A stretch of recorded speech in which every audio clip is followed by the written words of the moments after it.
Iain Dale on LBC.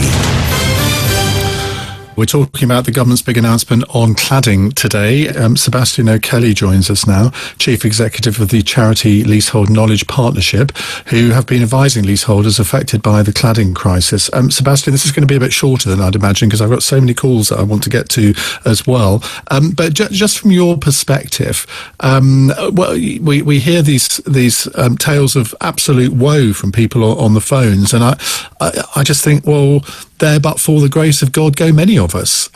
What can you do and what can your organisation do to help them?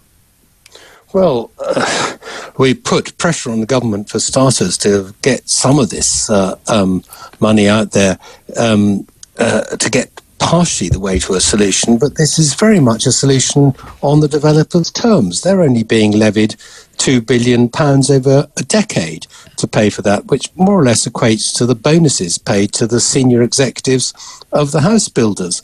It's quite evident in this that there has been a toxic relationship between household name house builders in this country and government, and it has failed, and it's failed many people.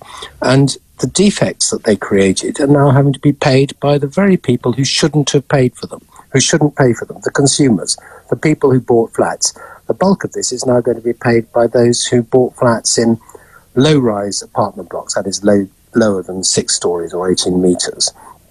Meanwhile, those who live in 18 metres and above get this sort of get a grant, even if you're in a prime site in central London with a 12 million quid penthouse on the top.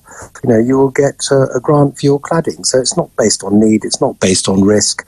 It's a flawed way of dealing with this. And if we just throw money and grant at this crisis, which yet again our house builders have caused, we're going to have the same rubbish in the future and learn nothing from this mistake. Do you worry that the developers, the house builders, have too much political influence? I mean, many of them, not all, but many of them make party donations. They've done it to not just one party, but various parties over the years. Do you think that accounts maybe in part for maybe the government's reluctance to go after them? That's a very... you get into a sort of darkly speculative area there. Well, you do, and I don't normally like to do this because I genuinely don't think that party donations have that kind of influence, but a lot of people will suspect that they do.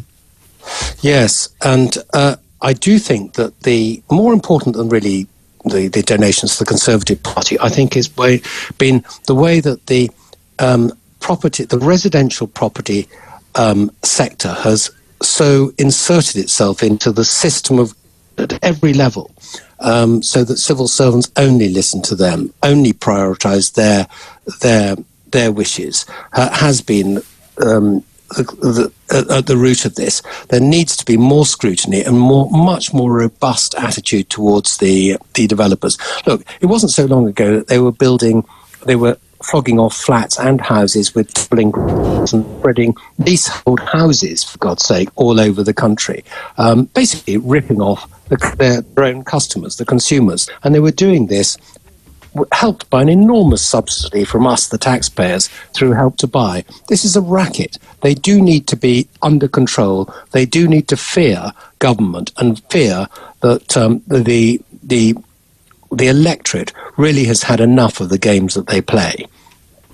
Sebastian, thank you. That's Sebastian O'Kelly, Chief Executive of Leasehold Knowledge Partnership.